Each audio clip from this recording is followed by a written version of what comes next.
Saúde,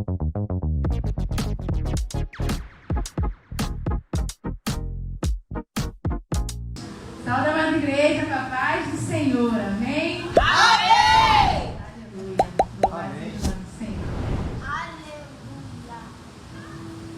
Vamos abrir a palavra do Senhor essa noite, lá no livro de Ezequiel, capítulo 3, versículo 16, amém?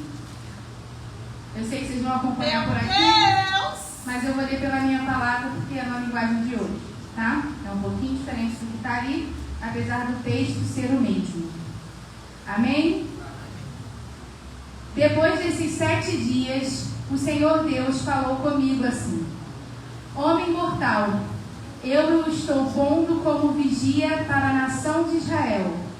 Você entregará a eles os avisos que eu lhe der. Se eu anunciar que um homem mau vai morrer, e você não avisar esse homem para que pare de fazer o mal e assim salve a sua vida, ele morrerá como pecador, e você será o responsável pela morte dele. Se você avisar um homem mau e ele não deixar de pecar, ele morrerá ainda pecador, mas você não morrerá. Se um homem direito começar a fazer o mal e eu o puser em uma situação perigosa, ele morrerá se você não o avisar. Ele morrerá por causa dos pecados dele, e eu não lembrarei do bem que ele fez, e você será o responsável pela morte dele. Se você avisar um homem direito para que não peque, e se ele der atenção a você e não pecar, então ele ficará vivo, e você também não morrerá. Podemos sentar, amém? Soberano Deus, eterno Pai, louvado e engrandecido seja o teu nome, Senhor. Me coloco nessa noite, Pai, diante da tua presença, Pai, nas tuas mãos, Jesus. Senhor, que tu possas me usar neste lugar uma vez mais, Pai, que tu possas verdadeiramente falar com o teu povo, não só os que estão na igreja, Pai, mas aqueles que estão nos assistindo em casa, Senhor.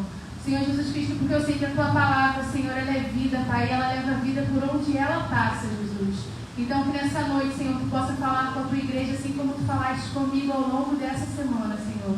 E que verdadeiramente, Pai, possamos ser a mudança que tu queres ver neste mundo, Jesus. Eu lhe peço assim, Pai, com o perdão dos meus pecados, em nome de Jesus. Amém. Amém. Deixa eu abrir aqui minha cola para todo mundo, né?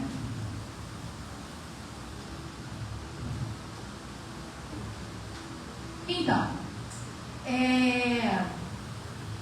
eu hoje vim aqui falar da palavra de Deus, mas ao longo dessa semana, Deus tem falado comigo de uma forma diferenciada. Ao longo dessa semana eu meditei na palavra de Deus, Deus falou comigo algumas coisas e Ele me deu 2 palavras. E aí, mediante a isso, eu fiquei falando com Deus. Beleza, o Senhor me deu 2 palavras. Qual palavra então o Senhor quer, né? E aí ele falou comigo qual palavra ele queria, que era a primeira palavra que ele tinha me dado. E aí eu fui e falei para ele assim: mas Deus, a igreja não está preparada para ouvir essa palavra. E aí ele falou para mim: eu mandei você falar, então você vai falar. E eu falei: mas Deus, olha bem, pensa bem as coisas que estão acontecendo. A igreja não está preparada para ouvir isso, Deus, porque isso dói. É uma palavra de confronto, não é aquela palavra que alimenta a alma de forma tranquila, como um rio de água viva, né? Meu Deus! E aí, Deus foi e me deu essa palavra aí de Ezequiel, né? Eu peguei a Bíblia e ele falou: beleza, se você não falar e alguém morrer, a culpa é sua. Se você não falar e as pessoas não se endireitarem e tropeçarem, a culpa é sua. Meu Deus! Eu, tudo bem, Deus, tá tranquilo, eu já entendi o recado, eu precisava de uma palavra para abrir a pregação, e o Senhor já me deu, glória a Deus por isso, né? Que eu não morra, porque eu não vou guardar isso para mim. No contexto que a gente leu hoje, Ezequiel, ele era um profeta chamado por Deus. Mas antes disso, ele era um prisioneiro da Babilônia, do rei Nabucodonosor. E ele foi justamente chamado como profeta para essas pessoas que estavam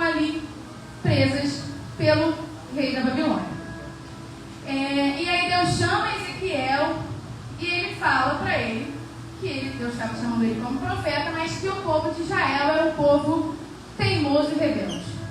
E que muito provavelmente as pessoas não iam dar muito crédito às palavras dele, mas que ele falasse mesmo assim, porque ele estava sendo chamado para isso. A palavra de Deus, ela nos confronta. Ela nos confronta de tal forma que muitas das vezes nós não estamos dispostos a ouvir aquela palavra. E ainda assim, Deus ele fala com a gente e nos confronta com a palavra dele. A palavra de hoje não é uma palavra confortável. É uma palavra de confronto. É uma palavra que vai fazer a gente refletir um pouco sobre as nossas atitudes. E que, consequentemente, atitudes que refletem na obra de Deus. Fala a Deus que tua serva ouve, Jesus. Eu confesso para vocês, como eu bem disse, que eu, Iracema Lima, não queria ser a pessoa que estivesse falando isso aqui. Não é à toa que eu falei para Deus, a gente tem 4 pastores, precisa ser eu. Enfim. Mas é isso que Deus quer falar. E que Deus nessa noite fale e consiga tocar no seu coração através dessas palavras, porque nós precisamos renovar as nossas mentes. Em Romanos 12:2 vem dizendo que a gente precisa renovar as nossas mentes para que de fato a gente consiga ter acesso à boa, perfeita e agradável vontade de Deus. A gente não pode confiar no nosso próprio entendimento. A gente precisa confiar naquilo que Deus tem de melhor para a gente. Aleluia. Porque quando nós conhecemos a Deus, a verdade, ela nos liberta. Assim como diz em João 8:32, que a verdade nos libertará. Essa semana, eu assisti um filme que mexeu muito comigo. Eu fui lá e fiz propaganda do filme para todo mundo. Gabriel assistiu, meu pai assistiu, todo mundo assistiu, porque foi um filme que me confrontou. E foi a partir desse filme que eu acredito que Deus tenha falado comigo. Esse filme ele vai falar sobre uma revolução espiritual que aconteceu nos Estados Unidos de 1968 a 1971. Mas, Iracema, você vai trazer um filme aí para usar na pregação? Sim. Parte dele. Essa é uma história real. É uma história que aconteceu lá nos Estados Unidos, onde jovens, que eram jovens hippies, de uma cultura hippie. O que é isso? Naquela época, a cultura hippie era aquela cultura dos jovens que andavam por aí fumando maconha, falando paz e amor e causando algazarra por aí, tá? É dessa população que a gente está falando. Uma população que as pessoas olhavam e eram vários jovens protestando na rua, pedindo paz e amor, não a guerra, mas que estavam ali enchendo a cara de droga. E esses jovens, eles são alcançados pela palavra de Deus. E aí começa uma revolução espiritual ali nas mentes. Por quê? Porque em determinado momento alguém se dispôs a ir falar com esses jovens sobre Jesus. E esses jovens, eles começam a se converter a Cristo. E eles começam a se converter. Isso acaba alcançando aí diversos estados. Foi um movimento que se espalhou ali. E foi um movimento conhecido como a Revolução de Jesus. Porque aquelas pessoas, aquele grupo de pessoas que era improvável, foi o grupo de pessoas onde Jesus começou a operar. Aquele grupo de pessoas que as pessoas julgavam que não podiam ser salvas, afinal de contas, era um bando de drogados falando paz e amor. Esse foi o grupo de pessoas que foram salvos por Cristo, que escutaram a palavra da verdade e resolveram que, de fato, seguiriam a palavra da verdade. O tema da mensagem de hoje é como viver uma revolução espiritual. O que eu, membro da Igreja Cristã Resgatando Vidas, membro do Reino do Senhor para além das paredes que a gente está, o que eu preciso fazer para viver uma revolução espiritual? E se houvesse uma revolução espiritual, será que eu estaria no meio dessa revolução espiritual? Será que eu estaria envolvido nesta revolução espiritual? O que eu preciso fazer? O que eu preciso identificar em mim quais são os critérios que eu precisaria identificar dentro de mim que me fariam participar, ser avivado de tal maneira que eu conseguisse estar junto a Cristo em uma revolução espiritual onde milhares de pessoas fossem impactadas pela palavra da salvação. Uma das coisas que muitas das vezes acabam atrapalhando a gente de viver essa revolução, e eu ainda estou só na introdução, como diz meu pai, é o egocentrismo da igreja. O que é isso, Iracema? Nós vivemos num tempo, e quando eu falo igreja, eu entendo, eu não estou falando igreja cristã resgatando vidas, eu estou falando igreja reino de Deus. Nós estamos vivendo um tempo onde as igrejas estão focadas nas próprias igrejas. Estamos vivendo um tempo onde o cristão, ele deixa de ser cristão para ser egocêntrico. Ah, mas Cristo está dentro do meu coração, então tudo bem eu ser egocêntrico, porque Cristo está dentro de mim. Então eu posso ficar olhando para dentro de mim, porque eu sou templo do Espírito Santo. Mas o problema do egocentrismo é que a gente tem algumas palavras, enquanto cristãos, que a gente fala que são palavras clichês, né? A gente tem a mania de usar a Bíblia a nosso favor. Não estou falando que isso é um problema. Estou falando que a gente tem as nossas palavras de preferência na Bíblia. Por exemplo, a gente escuta muito por aí que é bíblico, tá? Que sem santidade ninguém verá a Deus. Amém. Sem santidade ninguém verá a Deus. Isso é fato, isso é bíblico, tá? E o que a gente faz então?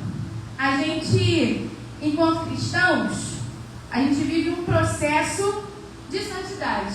A gente vive um processo de busca por santidade. Todos nós aqui, que um dia levantamos a mão para o céu e agradecemos e nos convertemos, né? E mudamos a nossa atitude, nós entramos no processo de santificação.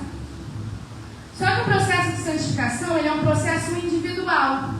Ele é um processo que é de pessoa para pessoa. Por isso que é processo.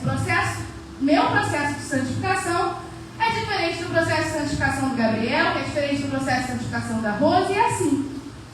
O problema é que, na nossa visão de igreja atual, o processo de santificação ele tem se tornado algo que a gente mede, tá? Como assim? Vamos colocar aí na cabeça que a gente tem como se fosse um dosímetro, tá? Sabe quando a gente carrega o celular, que ali no cantinho do celular tá me dizendo quantos por cento tem de bateria? A gente tem feito isso no processo de santificação. O que a gente faz? Olha, meu processo de santificação tá voando.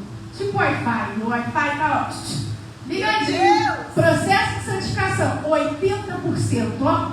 Quase divino. É claro, gente, que o 100 é inalcançável, tá?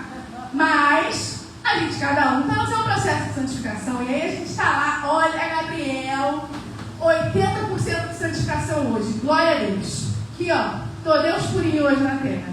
E aí, quando a gente faz isso, quando a gente começa a medir o nosso processo de santificação, a gente é ser humano, a gente é curioso. Aí sabe o que a gente faz? A gente começa a medir um do outro. Ó, o meu hoje, Gabriel, tá 80, mas você, como me irritou hoje, o seu tá 30. Não tá rolando, entendeu? Hoje eu tô mais santa que você. Não dá pra negar, né, querido? Você hoje me tirou do sério. É isso que a gente faz, é isso que a gente tem feito. A gente mede o processo de santificação. Só que quando eu tô medindo o processo de santificação, eu tô olhando pra mim. E quando eu olho pra mim, meu ego cresce.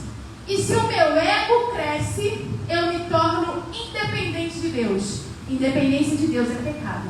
E aí, sabe lá, o meu quadradinho da bateria está diminuindo. Mas eu estou tão preocupada com os 80% que eu bati no peito e falei que estava, que eu não entendi que quando eu olhei para o meu 80% e comparei com os 30% do Gabriel, eu perdi os meus 80%. Porque eu pequei. Por quê? Porque o processo de santificação é individual. Aleluia. E o que a igreja tem feito? A gente tem medido o processo de santificação. A gente tem olhado para o outro e nos julgando que somos mais santos que os outros. Eu tenho olhado para o meu irmão e tenho falado: por que meu irmão está fazendo aquilo? Ele não tinha que estar fazendo aquilo, nem liberto ele é. O que aquele menino está falando? Está subindo no altar todo errado. Quem sou eu para julgar o processo de santificação de alguém? Quem sou eu para falar quem pode e quem não pode entrar e fazer as coisas na casa de Deus? Quem sou eu? Mero alecrim dourado na presença do Senhor. Será que o meu processo de santificação, minha barrinha está cheia e eu posso olhar para o meu irmão e falar: a sua está aí toda errada, sabe por quê? Porque a minha está cheia. Porque quando a gente começa a olhar o do outro, significa que o nosso está cheio, gente. O 100% aí inalcançável. Porque todos os dias nós pecamos. Todos os dias a gente faz alguma coisa que a gente esquece de consultar a Deus. E se eu esqueço de consultar a Deus, eu tomei uma atitude independente. E se eu tomei uma atitude independente, eu pequei. Como é que o meu processo de santificação enche lá? A minha barriga. E a gente tem vivido esse tempo na igreja de Deus. A gente tem vivido o tempo do egocentrismo. O tempo em que a gente só consegue olhar para nós mesmos com olhar de comparação ao outro. Eu sou melhor, eu sou mais santo. E eu não estou falando, gente, que isso vem na nossa cabeça assim não, tá? Não vem assim: acordei hoje, nossa, eu sou melhor que fulano. Não é assim que vem. Vem de forma sutil, sabe? De forma sorrateira. Olha lá, fulano tá dando mole.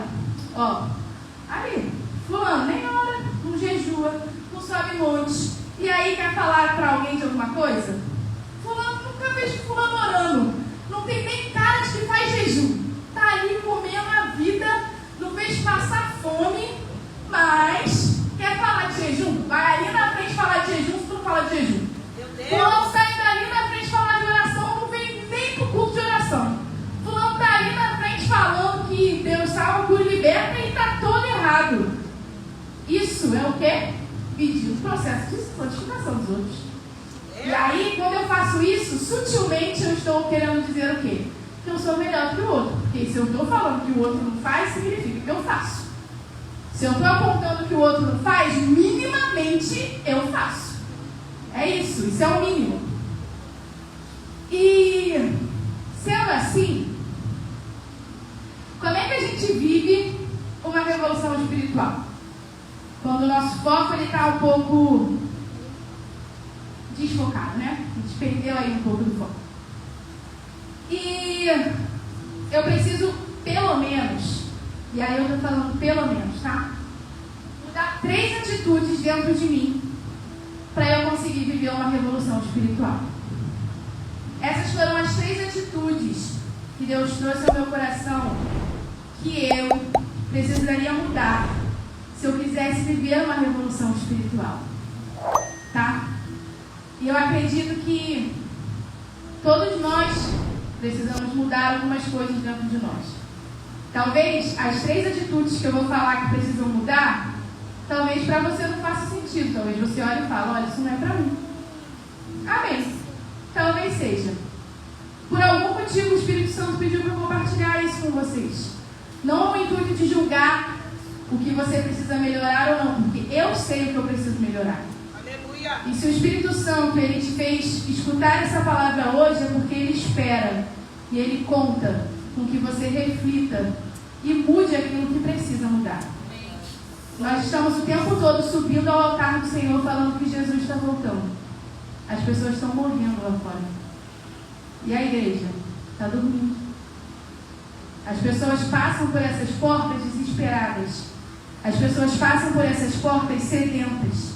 E a igreja dormindo.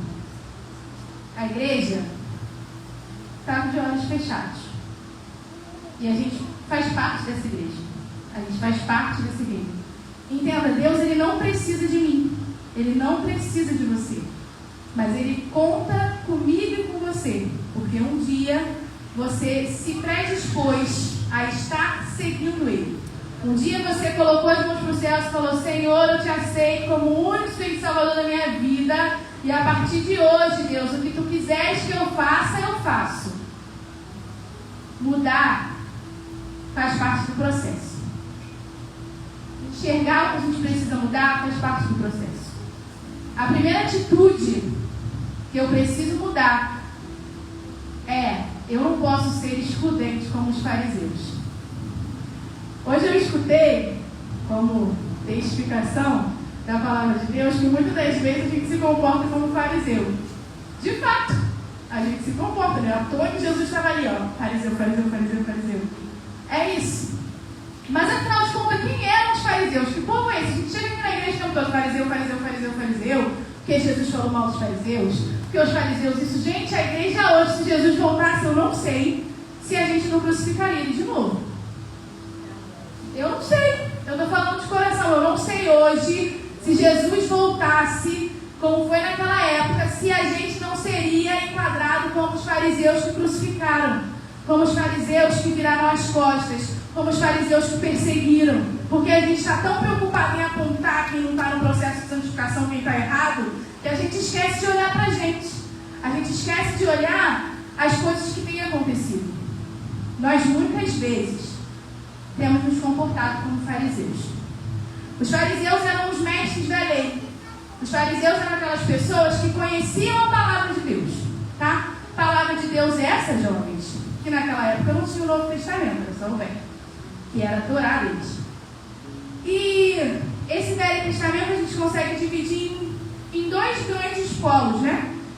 Primeiro, a criação de tudo, a formação de um povo, que era a formação do povo de Israel. E esse povo era perseguido, esse povo era maltratado, esse povo, enfim, foi feito de escravo.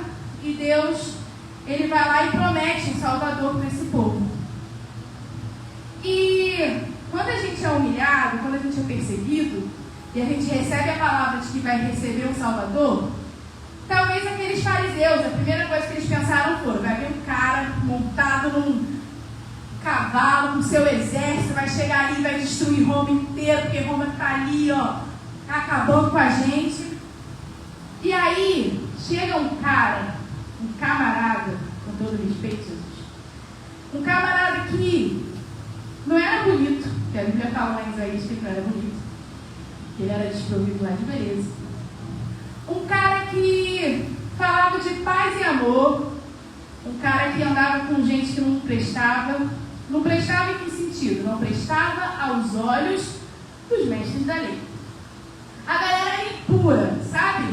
A mulher fluxo de sangue estava sangrando pra caramba. Por que estava sangrando pra caramba? Alguma coisa ela fez, porque senão Deus tinha curado.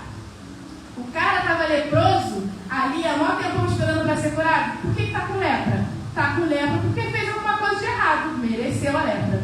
Aquele outro ali, não anda, não enxerga. E se está cego, se nasceu cego, tadinho, erro dos pais. Os pais fizeram besteira e ele está pagando.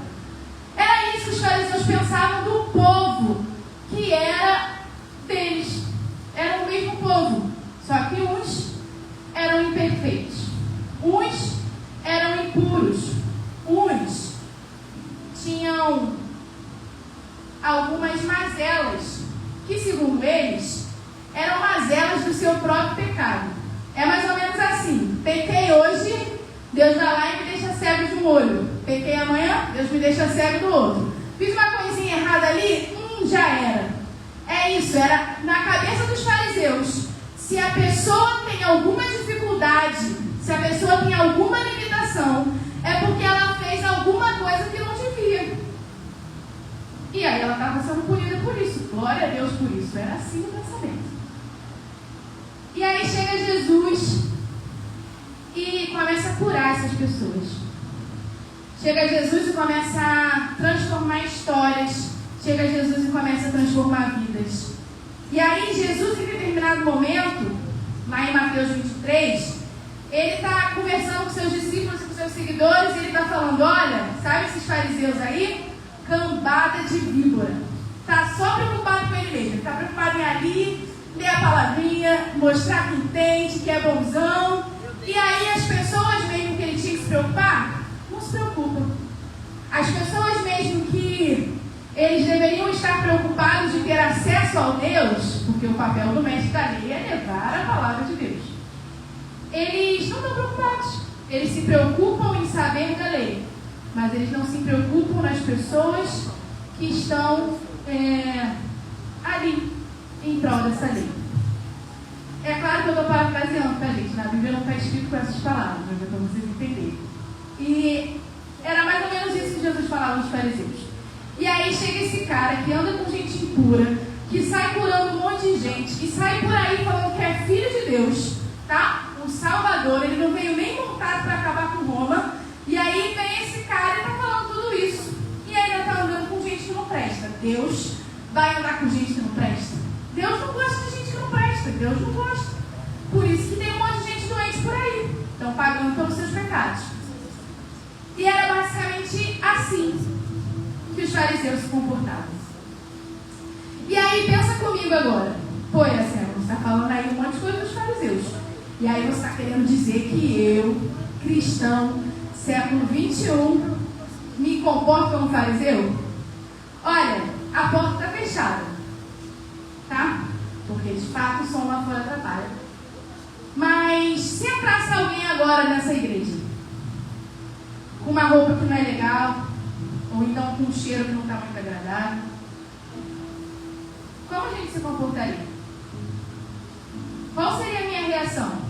Guarda tudo, porque, assalto. Vai levar alguma coisa, vai fazer uma coisa que não presta. Iracema, mas está escrito na igreja, na Bíblia, vigiar e orar, amém. Sabe aqueles versículos chatos que eu falei que a gente tem? A gente sempre usa a nosso favor. Vigiar e orar, né? E aí, eu quero perguntar um negócio para vocês. A pessoa entrou, né? Beleza, pode ter atrapalhado o culto um pouquinho. Às vezes acontece. E a gente fez tudo aquilo, né? Olhou torto, achou que eu sou o pior da pessoa, porque a pessoa entrou, situação de rua, a pessoa está ali com uma roupa ruim, com uma roupa que não está muito legal, está falando um monte de coisa, às vezes está bêbado, e aí a gente vai lá e acha que a pessoa vai se manifestar ali, né? Demoniado, fato, vai chegar ali na frente, vai se manifestar, vai atrapalhar o pastor, acabou o culto. Aí eu esqueço da soberania de Deus, né? Claro que se Deus é soberano, o que está acontecendo? Né? Eu tenho que ir ali defender Deus, a honra de Deus, eu preciso defender. O que eu quero dizer para vocês é que o problema não é a pessoa estar em situação de rua. O problema é a forma que a gente exclui as pessoas. Sabe por quê? Vou contar um negócio para vocês, pasmem. Não é só pobre em situação de rua que se manifesta. O rico bonitão que entra aqui cheio de dinheiro pode se manifestar também. E por que o rico bonitão que está cheiroso eu não acho que vai se manifestar e vai fazer a algazarra no culto? Sabe por quê? Porque eu sou fariseu. Porque eu tenho um olhar de fariseu para as pessoas que são excluídas. Eu sei que talvez a pessoa da situação de rua seja polêmica. Vamos botar então uma prostituta. Entrou a pessoa aqui com a roupa curtinha, né? Uma roupa que não é decente. O que a gente faz? Será que ela não sabe onde está? Meu filho, isso é uma igreja, né? Isso aqui não é um baile. O que está fazendo aqui com essa roupa? Pelo amor de Deus, vai se converter. Como é que ela se converte, crente? Se quando ela entra, você é a primeira pessoa que olha, o que está fazendo aqui? Isso não tem que entrar aqui não. Cruzes. Não sabe que está numa igreja? Olha só, que indecência, que blasfêmia. Isso vai, imagina, passa alguém e vê essa pessoa dentro da igreja, vai manchar a reputação da igreja. Pronto, vão achar que CRV virou um bordel. Isso é alguma coisa que a gente escutaria no dia de hoje? Fariseu. Olhar de fariseu afasta as pessoas da casa de Deus. Muitas das vezes nós temos excluído pessoas pelo nosso olhar de fariseu. Muitas das vezes as pessoas não são alcançadas porque nós temos nos comportado como fariseus. Tá doendo aí? Aqui doeu, como Deus falou. Meu Deus! É. Mas aí, eu sei que eu estou sendo muito polêmica. Eu estou usando populações polêmicas, porque a gente tende a excluir e ser fariseus com pessoas polêmicas, com populações polêmicas, populações que são, de fato, aos olhos da igreja, são pessoas que não merecem estar aqui, como se eu, membro da Igreja de Cristo, tivesse total capacidade de julgar quem merece ou não estar aqui, tá? É isso que a gente faz. Mas às vezes as coisas ficam um tanto mais apertadas. Às vezes a exclusão não é das pessoas que estão de fato polêmicas do lado de fora. Não é da pessoa em situação de rua, não é da prostituta, não é do drogado. Talvez você não seja essa pessoa excludente. Você vinha falar tudo isso até agora, você vai falar, eu não acho assim, eu tenho, o ritmo, no meu coração, a pessoa é prostituta, glória a Deus, vai entrar aqui e vai se converter. A pessoa está em situação de rua, vai entrar aqui, glória a Deus, vai se converter. Eu não tenho olhar de fariseu. Glória a Deus pela sua vida. Mas muitas das vezes a exclusão é de dentro. E aí a gente entra na segunda atitude que eu preciso mudar. Eu preciso aprender a lidar com as minhas afinidades interpessoais. Como assim? Nós somos a Igreja do Resgate. Nosso nome é Resgatando Vidas. Quando eu penso em Igreja de Cristo, nós, Igreja de Cristo, também somos a Igreja do Resgate. Nossa missão é ir por todo mundo, pregar o Evangelho a toda criatura. Essa é a missão principal, ser testemunhas de Cristo. Não é à toa que cristão significa pequenos cristãos. Mas o que isso tem a ver com afinidade? O que isso tem a ver com esse segundo tópico que eu preciso melhorar? Entendam. A gente vive numa sociedade social. Nós nos relacionamos todos os dias com as outras pessoas, tá? Nós temos relações para além da igreja e relações dentro da igreja. Porque vivemos em um mundo social e está tudo bem, tá? A Bíblia aprova a amizade. Lá em Provérbios 18, 24, vai dizer que existem amigos que são mais chegados do que irmãos.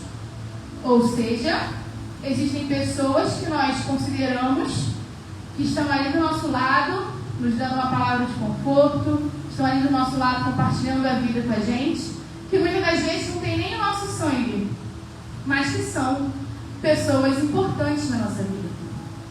E a amizade nunca foi um problema dentro da igreja.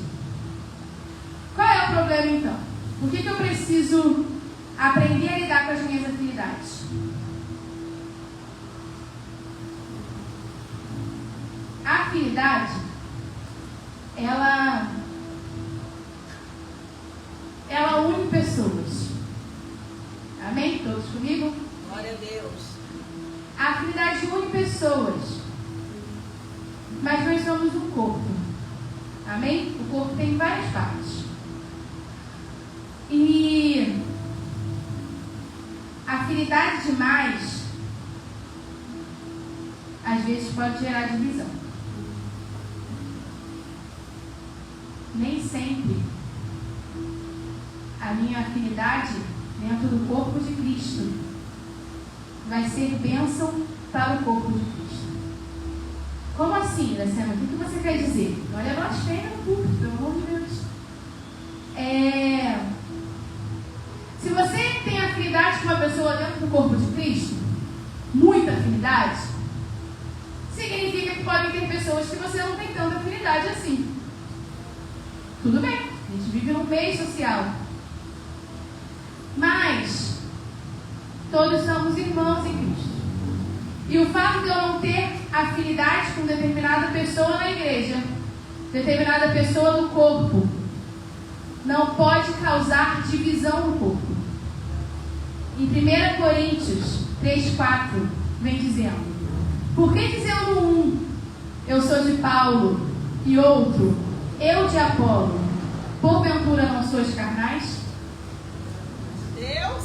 Afinidade demais pode gerar divisão no corpo. E Jesus, ele vai falar, Jesus, não sou eu que estou falando, Jesus tem falado, todo reino dividido contra si mesmo será arruinado, e toda cidade ou casa dividida contra si mesmo não subsistirá. Corpo dividido não tem foco. Corpo dividido não faz trabalho. Mas qual é o trabalho? O trabalho é o ID. Mas, como é que eu vou fazer o ID? Se, quando eu faço o ID, a pessoa tem o retorno, né? Eu vou fazer o ID e tem o VID, tá? Quando a pessoa vier, ela vai entrar em qual grupo? Eita, Espírito Santo. A igreja está preparada para receber as pessoas? Como é que alguém entra num corpo fragmentado? Como é que alguém faz parte de algo que está dividido? Jesus de Nazaré. A igreja precisa estar pronta para o ID. Meu Deus. Mas antes de eu estar pronto para o ID, eu preciso estar pronto para o VID. Papai. Não dá para falar de ID quando eu não estou pronto para o VID. Meu Jesus. Porque, como Jesus disse, uma cidade dividida não subsistirá. Veja que estão resgatando vidas. Não dá para usar a minha afinidade com um irmão para conspirar contra o outro. Não dá. Jesus. Não tem como, não tem como, tá? Não é porque eu sou muito amiga do Gabriel que eu posso chegar pro Gabriel e ficar, Gabriel, sabe Gustavo? Tá liberto não. Tava ali na rua, fazendo um monte de besteira. Tá liberto não. Acho melhor avisar pro pastor que Gustavo tá liberto, porque quando o Gustavo subir ali naquele altar e tocar baixo, pode cair, tá? Não deixa, tem que ir pro banco. Gustavo não tá liberto. Gente, eu tô dando uma ficção, tá? Gustavo aqui, ninguém tá aqui fazendo aí, avaliando o processo de santificação de ninguém. É só um exemplo. Sabe o que acontece? Deus, eu tô aqui falando, né? Ah, não dá para fazer isso, não dá para conspirar contra o irmão. Mas tem irmão também, né? Que misericórdia. O irmão tá aí fazendo um monte de coisa na frente de todo mundo. Tá todo mundo vendo que o irmão tá ali errado. Como é que tu quer que eu faça? Eu não tenho que falar. Deus chamou a gente para consertar o outro. É a palavra que eu vi aqui no começo.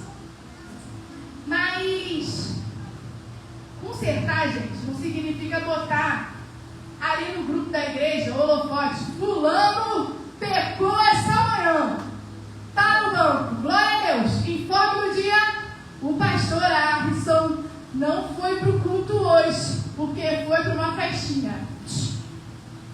Dá 0 para ele. E sabe, fulano não foi pro culto hoje, porque estava chovendo, e aí ficou com preguiça de ir para a igreja, hein? Dá 0 para ele. Como um pastor se comporta assim? Pelo amor de Deus, domingo que vem vai estar ali no púlpito pregando. Deus salva, Deus cura, Deus liberta. E hoje está em casa debaixo do cobertor. Pelo amor de Deus, né? Se Cristo voltar em dia de chuva, ninguém sobe. Fica todo mundo aí, sobe ninguém. A gente escuta isso, a gente fala isso, a gente faz isso. E quem eu estou excluindo? Não, estou excluindo o pessoal de fora não, eu estou falando do pastor, tá? Estou falando do irmão, estou falando do Gustavo. Estou falando de cada um de nós. E o que eu faço então para mudar? Porque é difícil, né? Eu não consigo segurar esse velho homem dentro de mim que quer falar do irmão. O que eu faço então? Deus nos convida a nos suportar-vos em amor. Vem aqui, Gustavo, estou falando de você o tempo todo. Suportar em amor não é fazer que nem a gente faz às vezes com o nosso marido, não. Todo respeito, amor. Vem aqui perto de mim. Tem que aturar essa coisa que eu fui lá e disse sim no altar. O aturar, gente, o suportar não é assim, não. Não tem essa pegada de aturar, não. Tem que aturar Gustavo, porque é meu cunhado, né? Ó, casar com Gabriel, o Gustavo tá aqui, eu tenho que aturar ele. segredo do suportar-vos em amor? Está lá em Colossenses, amor, 3:13. Sabe qual é a dica, a virada de chave? Suportar-vos em amor é suporte. Sabe o que significa suporte? Gustavo, estou com a perna machucada. Me ajuda?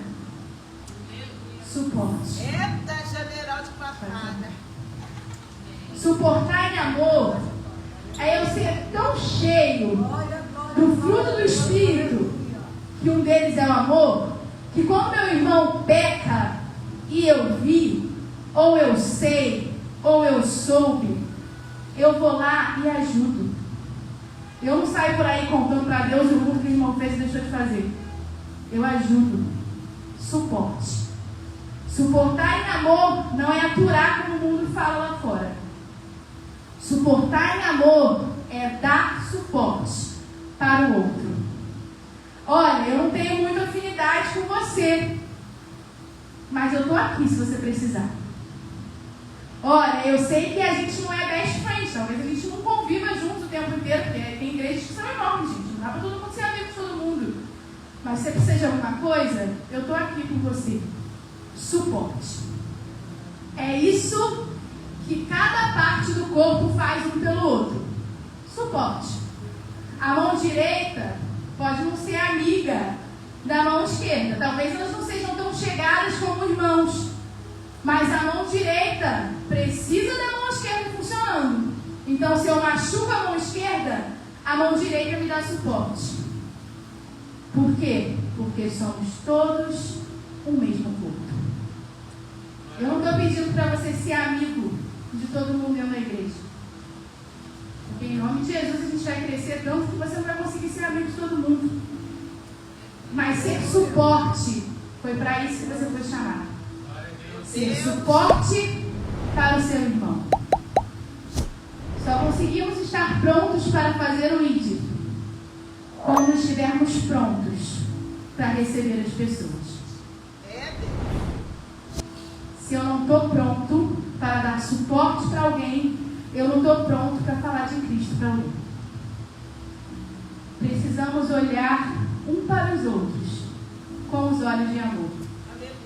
Porque cada um de nós estamos vivendo o nosso próprio processo de santificação. Pode ser que hoje eu esteja desanimado. Pode ser que hoje a minha carga esteja lá embaixo. E não vai ser o irmão falando para mim: pô, tu não está indo para a igreja, vai para o inferno, hein? Não vai ser isso, gente, que vai aumentar a minha carga.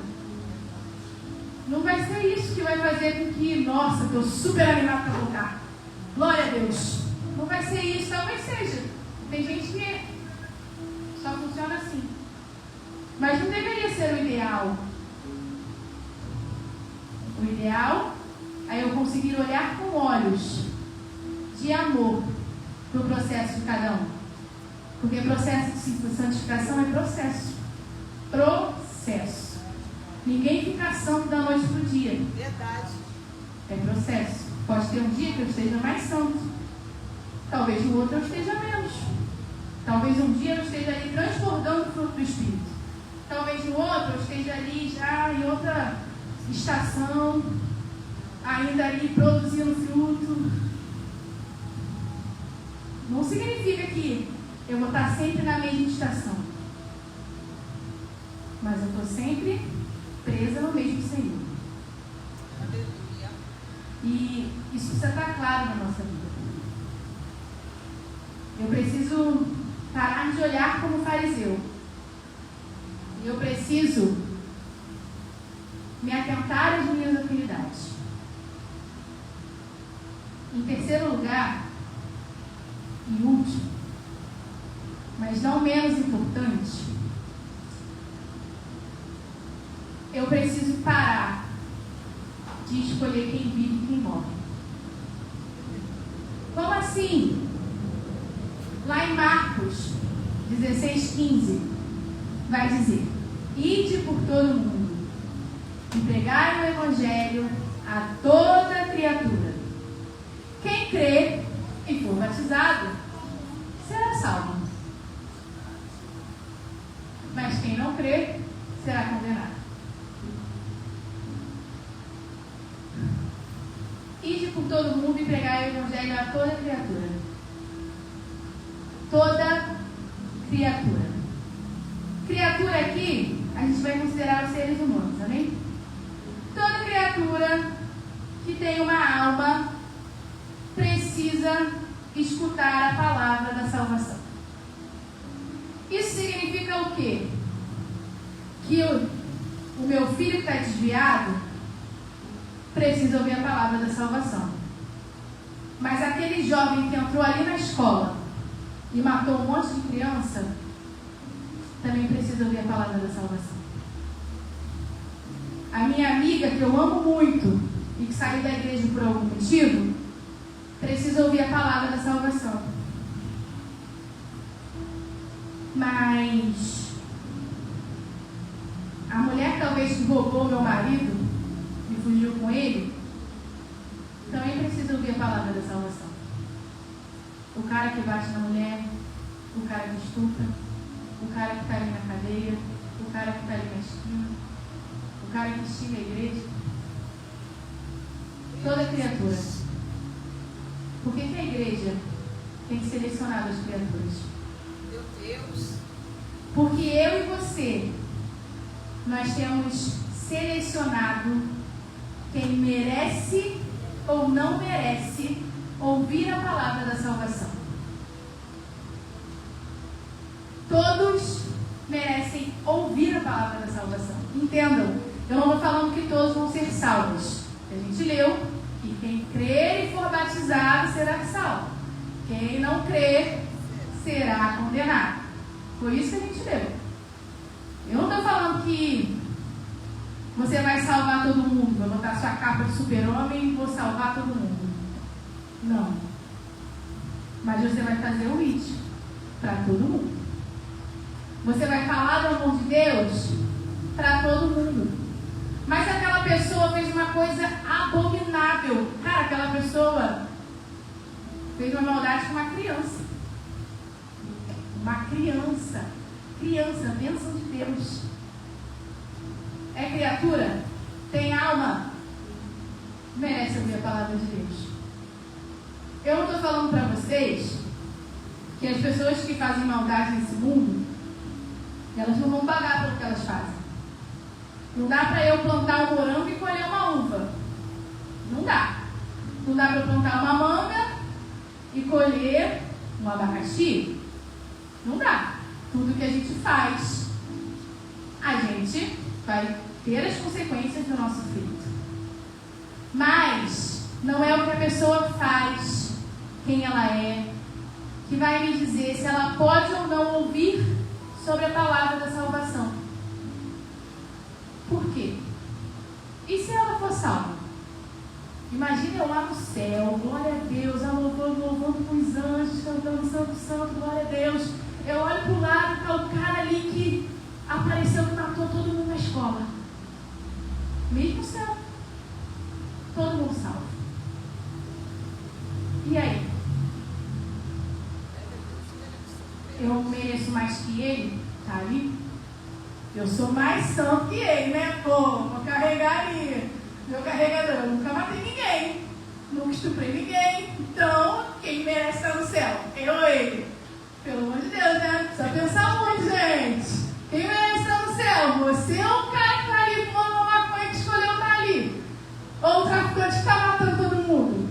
Você está na igreja, no culto de domingo, em plena chuva, caindo temporal, alagou tudo. O cara está ali, fumando pra caramba. Não quer nada com Jesus. Quem merece? Juízes de Deus. É isso que nós somos. Quem merece morrer? Quem merece viver? Ah, torce pelo Vasco? Merece viver ou merece morrer? Merece morrer. Torce pelo Flamengo? Merece morrer. Mas o flamenguista não vai com medo. Não pode, merece morrer então. Olha, fulano ali, gosta de uma droga, hein? Cuidado, merece morrer. Pelo amor de Deus, se Deus for lá olhar pra mim, vai olhar quem? Vai escolher Joãozinho que tá aqui como? Tocando a bateria bem pra caramba? Ou vai escolher o jovenzinho que tá ali fumando maconha, meu do céu? Pô, não tem dúvida, né? Joãozinho está aqui na igreja tocando, né? É isso que a gente pensa, tá? Mas se Joãozinho não tiver alicerçado em Cristo, e o jovenzinho que está fumando maconha lá fora crê e for batizado, o jovenzinho da maconha sobe, o João não. Sabe por quê? Porque não sou eu que escolho quem vive ou quem morre. Não sou eu que escolho quem vai para o céu ou não. Eu só tenho uma missão: ir por todo mundo e pregar o Evangelho a toda criatura. E aí, eu preciso parar de julgar as pessoas pelos que elas fazem. Preciso parar de pensar nas pessoas como pecadoras demais para escutar a palavra. Todos nós, talvez não todos, mas a maioria de nós já fomos a pessoa lá de fora. A maioria de nós já fomos a pessoa que está ali, vazio, tá? Eu já estou acabando. E depois de muito tempo escutando meu pai falando várias vezes sobre uma palavra que ele fala aqui, veio a virada de chave, tá? Qual a virada de chave? Pastor Harrison, ele todas as vezes que tem oportunidade, ele chega aqui na igreja e fala Gênesis 2:7. Bota aqui pra mim, Gabriel, Gênesis 2:7. E formou Deus o homem do pó da terra e soprou em suas narinas o fôlego de vida, e este se tornou alma vivente. Mas, contudo, entretanto, eu tenho uma alma vivente, eu tenho uma alma existente. A alma existente é aquela que tem rompimento com o espírito, tá? O que significa isso? Temos corpo, alma e espírito. A pessoa que só existe, o espírito dela está mortificado. No contexto de agora, vamos falar que está morto, tá? E aí imagina você lá fora no mundão, curtindo a vida, tá? Com o espírito morto. Mano, tu não sabe nem o que é espírito. Tu sabe o que está morto em você? Não sei, porque eu não sei nem o que é espírito. Vou saber o que está morto? Não. Mas sabe o que você sabe? O vazio. O vazio do luto. Está faltando algo. Tem alguma coisa faltando em mim. Tem um vazio que gera uma crise existencial em mim. E eu não sei explicar. Vai para psicólogo, vai para terapia, toma remédio, faz o que for, mas não consegue explicar o vazio. Porque de fato uma parte de você está morta. Parte essa que você não consegue enxergar. Parte essa que você não consegue ter acesso, você nem sabe. Você só sabe que você sofre por essa parte que está morta. Você quer ser completo e você não consegue. Você tem tudo. Eu tenho casa, tenho carro, tenho família, tenho tudo, mas na hora do vamos ver eu me sinto vazio. Falta alguma coisa, sabe? O que está faltando? Está faltando o Espírito. A comunhão com Deus. A parte viva da alma é o que está faltando. E aí o que a pessoa faz? Droga, bebida, amor, dinheiro e tantas outras coisas. As pessoas vão na busca incessante de completude. Eu quero ser completo. Eu quero buscar algo que complete isso que falta em mim. E aí, a pergunta que não quer calar: como ouvirão se não há quem pregue? Como crerão naquele de quem não ouviram?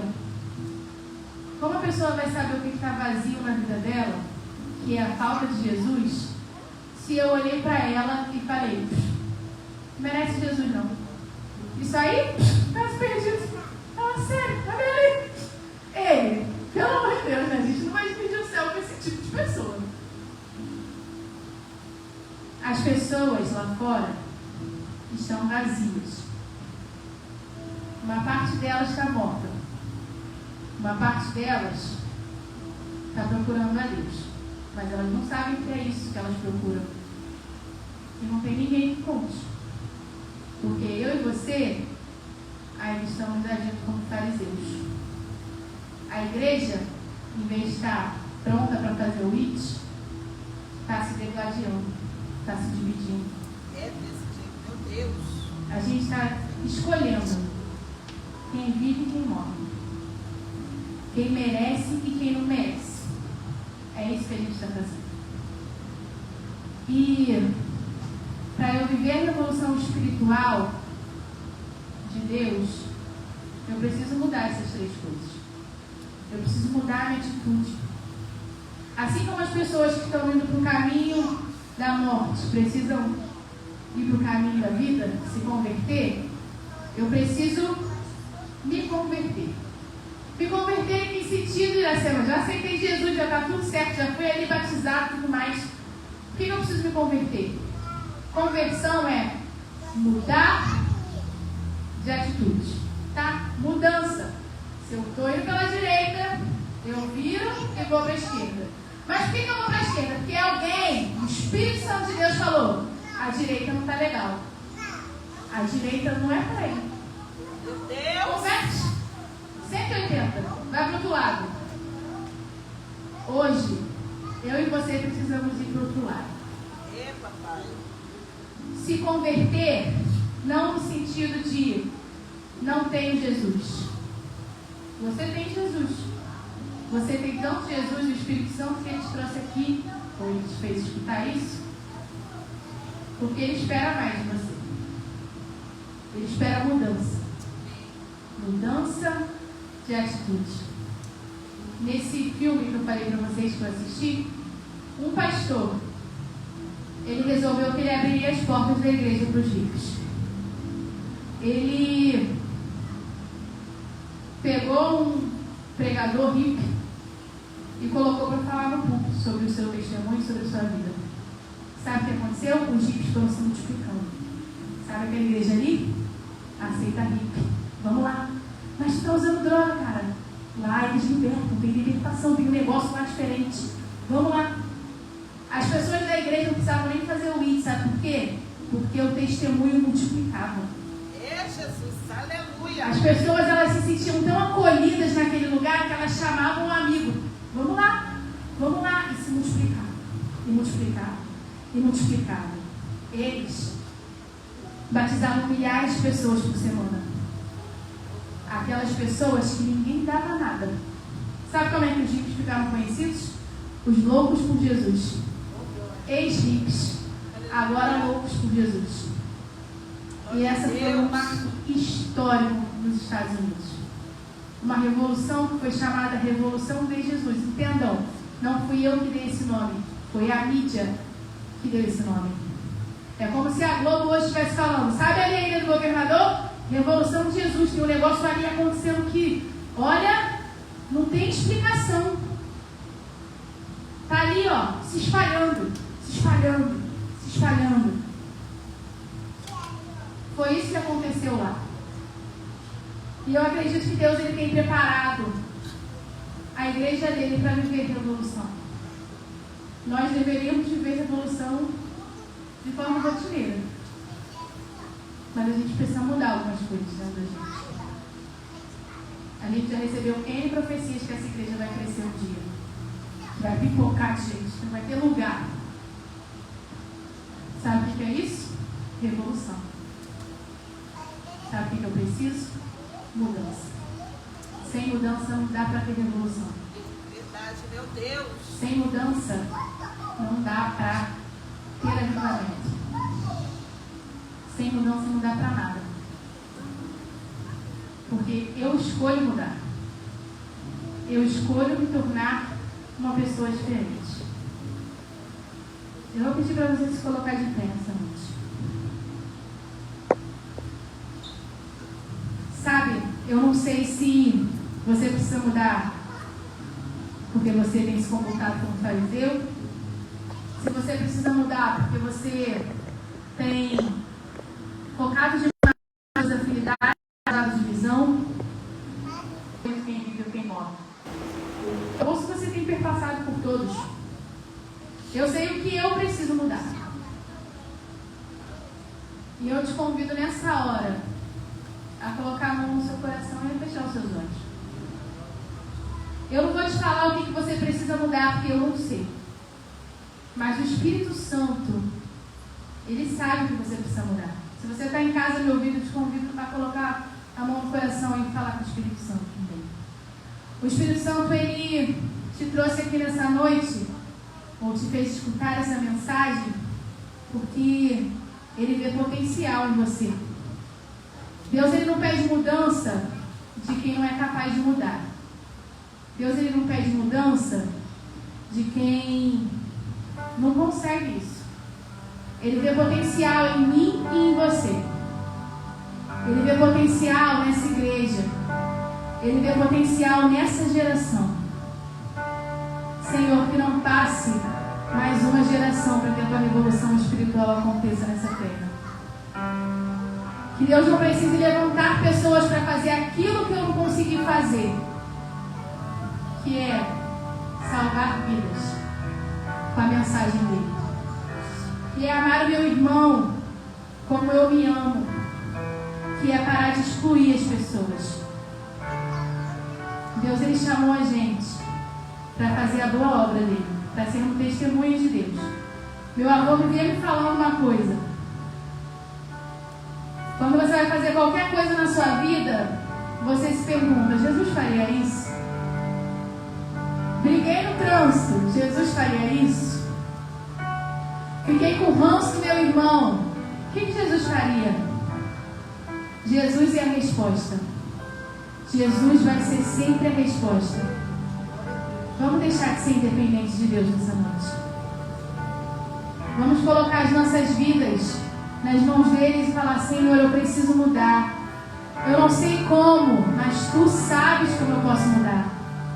Me ajuda a mudar, me ajuda a ser diferente, me ajuda a olhar para o meu irmão de forma diferente, me ajuda a olhar para as pessoas lá fora de forma diferente. Talvez seja difícil olhar para uma pessoa que te fez mal de forma diferente, mas Jesus me ajuda. Gente, a gente precisa perdoar para ser perdoado. Se eu não perdoar, Deus não me perdoa. Imagine para o inferno porque eu não perdoei os outros. Peça para ser diferente nessa noite. Espírito Santo, eu sei que Tu falaste no nosso coração nessa noite. Senhor, eu sei que Tu falaste ao meu coração ao longo dessa semana, Pai. Quantas vezes eu fui fariseu, Jesus. Senhor, quantas vezes, Pai, eu dividi a Tua casa quando eu precisava unir a Tua casa. Quantas vezes, Senhor, eu fui passivo quando eu escutei o meu irmão fazer conspiração contra o outro. Quantas vezes eu fui o irmão que fez conspiração, Pai. Quantas vezes, Senhor, eu me permiti ser usado, Pai, pelo inimigo para afrontar o meu irmão. Quantas vezes eu me deixei, Senhor, ser usado, Senhor, para excluir alguém dentro da Tua casa. Quantas vezes, Senhor, eu escolhi quem merecia viver e morrer. Senhor, tem misericórdia da minha vida. Senhor, me ajuda a mudar. Senhor, me ajuda a ter amor pelas almas, assim como Tu tens amor pela minha alma. Senhor, me ajuda a olhar com olhos de amor para o meu irmão, com olhos de amor para esse mundo, Senhor. Eu sei que Tu não se agrada na morte do ímpio. Me ajuda a não me agradar também, Jesus, independente de quem seja a criatura. Me ajuda, Senhor. Eu preciso de ajuda nessa noite. Toque em cada coração nessa hora, Senhor, assim como Tu tocaste no meu coração ao longo dessa semana. Senhor, a Tua palavra nos confronta, Senhor, eu sei, mas Tu nos ensina a sermos pessoas melhores a cada dia. Tu nos tem dado a oportunidade de sermos mais parecidos contigo, Senhor. Não é isso o Evangelho? Não é isso ser testemunha, Pai, ser mais parecido contigo? Então continua nos ajudando, continua, Senhor, nos revestindo, continua nos ensinando. Jesus, precisamos mais de Ti, Pai. Senhor, eu não quero deixar de viver a Tua revolução, Senhor. Senhor, se a Tua revolução já está acontecendo, eu quero fazer parte dela, Senhor. Eu não quero, Senhor, estar de lado nesse momento histórico, Pai, que é o ganhar almas para Ti. Senhor, transforma a minha vida, Transforma a minha mente, Senhor. Transforma as minhas atitudes, Pai. Eu reconheço, Jesus, que eu preciso mudar. Eu reconheço, Jesus, que eu preciso melhorar. Que Tu possas, Senhor, me transformar nessa noite. Que Tu possas transformar os meus irmãos nessa noite, Senhor. Faz como Tu queres, Pai. É isso que eu te peço e te agradeço. Em nome de Jesus. Amém.